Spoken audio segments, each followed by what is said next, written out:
हजारों साल पहले वाजश्रवा नाम के एक ऋषि थे। उन्होंने विश्वजीत यज्ञ किया, जिसमें नियम था कि अपनी सारी संपत्ति दान करनी होती है। वाजश्रवा नाम का जो ऋषि थे, नचिकेता उनका इकलौता पुत्र था, जो बहुत ही बुद्धिमान और आज्ञाकारी था। यज्ञ के अंत में नचिकेता ने देखा कि उसके पिता केवल उन गायों को दान कर रहे हैं जो गाय बूढ़ी थी, बीमार थी और दूध देने में असमर्थ थी। नचिकेता को लगा कि ऐसा दान करके उसके पिता को पुण्य के बजाय कष्ट भोगना पड़ेगा। अपने पिता को इस गलती से बचाने के लिए नचिकेता ने अपने पिता से पूछा, पिताजी, मैं भी आपकी संपत्ति हूं, आप मुझे किसे दान करेंगे?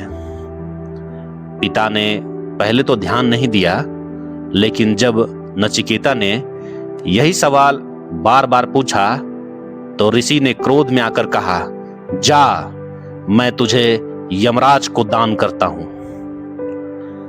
नचिकेता ने अपने पिता के वचनों को सत्य करने का निश्चय किया और नचिकेता यमलोक पहुंच गया। उस समय यमराज वहां नहीं थे। नचिकेता ने 3 दिनों और 3 रातों तक बिना अन्न जल के यमराज के द्वार पर प्रतीक्षा की। जब यमराज लौटे और उन्होंने देखा कि एक छोटा ब्राह्मण जो बालक है 3 दिनों से भूखा प्यासा उनके द्वार पर खड़ा है, तो यमराज को बहुत ही ग्लानि महसूस हुई। उन्होंने अतिथि के सत्कार की परंपरा को निभाते हुए नचिकेता से कहा, हे बालक, तुमने 3 रातों तक मेरे द्वार पर प्रतीक्षा की है, इसलिए तुम मुझसे 3 वरदान मांग लो। नचिकेता ने पहला वरदान मांगा। जब वह घर वापस लौटे तो उसके पिता का क्रोध शांत हो जाए और वे उसे पहचान कर प्रेम से स्वीकार करें। यमराज ने कहा, तथास्तु। नचिकेता ने दूसरा वरदान मांगा। नचिकेता ने ऐसी अग्नि विद्या सीखने की इच्छा जताई जिससे मनुष्य स्वर्ग प्राप्त कर सके, जहां कोई भय, भूख या बुढ़ापा ना हो। यमराज ने उसे विस्तार से यह विद्या सिखाई। नचिकेता ने इसे इतनी जल्दी सीख लिया कि यमराज प्रसन्न होकर उस अग्नि का नाम ही नचिकेताग्नि रख दिए। अब समय था तीसरा वरदान का, जो था मृत्यु का रहस्य। अंत में नचिकेता ने सबसे कठिन प्रश्न पूछा। नचिकेता ने पूछा, हे यमराज, मृत्यु के बाद मनुष्य का क्या होता है? कोई कहता है कि अस्तित्व बना रहता है, कोई कहता है कोई अस्तित्व नहीं रहता। मुझे इस सत्य का ज्ञान दीजिए।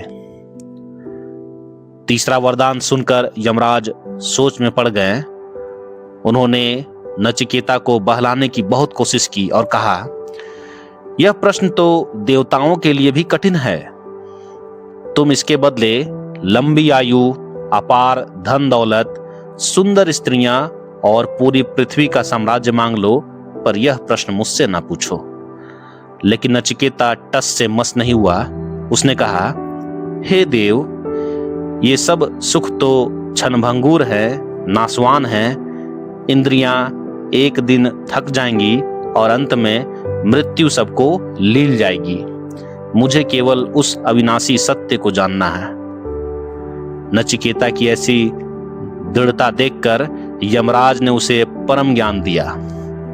उन्होंने बताया, आत्मा न कभी जन्म लेती है और न कभी मरती है। यह अजर अमर और अविनाशी है। शरीर नष्ट हो जाता है पर आत्मा नहीं। यमराज ने समझाया कि मनुष्य के सामने दो मार्ग होते हैं। पहला मार्ग प्रिय मार्ग, जो प्यारा लगे यानी सांसारिक सुख, और दूसरा है श्रेय मार्ग, जो कल्याणकारी हो यानी मोक्ष का मार्ग। मूर्ख व्यक्ति सुख चुनता है, जबकि बुद्धिमान व्यक्ति कल्याण का मार्ग चुनता है। उन्होंने बताया कि इंद्रियों को वश में करके ही ईश्वर और स्वयं को पहचाना जा सकता है। अंत में यमराज ने यह गुप्त ज्ञान नचिकेता को दिया और नचिकेता यह गुप्त ज्ञान प्राप्त कर पूर्णतः शांत और ज्ञानवान होकर वापस लौट आया। कुछ इसी तरह अन्य कहानियों को सुनने के लिए हमारे चैनल को सब्सक्राइब कीजिए, शेयर कीजिए, लाइक कीजिए।